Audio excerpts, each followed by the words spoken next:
Vous l'avez dit, les transports représentent plus d'un tiers des émissions de gaz à effet de serre en France. Le transport poids lourd représente à lui seul 7% du total de nos émissions. La question omniprésente de ce rapport est celle de l'électrification des poids lourds. Vous évoquez à juste titre l'enjeu de la responsabilité des donneurs d'ordre et mettez en avant l'article 18 du futur projet de loi cadre sur les transports. Cet article prévoit d'imposer progressivement aux donneurs d'ordre de faire appel à des véhicules zéro émission. L'idée pourrait être intéressante, mais aucune sanction ni aucun contrôle ne sont prévus pour s'assurer du respect de la loi. Il y a urgence à enfin apprendre des erreurs du passé. Décréter une loi sans prévoir les moyens de la faire respecter, ça revient toujours à faire de la communication, mais sans jamais rien changer.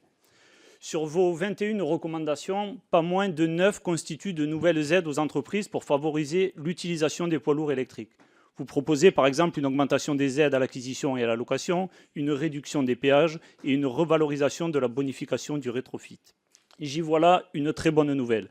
Vous pensez, comme nous, qu'il faut investir massivement dans la transition du secteur des transports. Pourtant, chaque année, depuis 10 ans, les gouvernements et les députés de la majorité nous expliquent ici même que c'est impossible et que nous n'avons pas les moyens, que ce n'est pas le bon moment.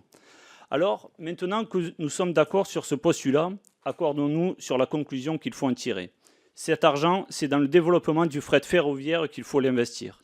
Après des décennies de sous-investissement, la privatisation menée par les gouvernements macronistes a achevé d'affaiblir durablement le fret français. Cela a pour conséquence mécanique de faire exploser le nombre de poids lourds sur les routes. Cet argent, c'est dans le report modal qu'il faut l'investir afin de permettre aux transporteurs d'acquérir des camions permettant de circuler sur des trains.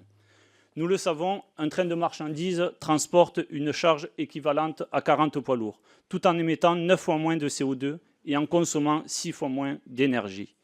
En 2022, un certain Jean-Pierre Farandou, alors PDG de la SNCF, affirmait lui-même que doubler la part du ferroviaire dans le transport de marchandises permettrait d'atteindre près d'un tiers des objectifs de décarbonation du secteur des transports en France.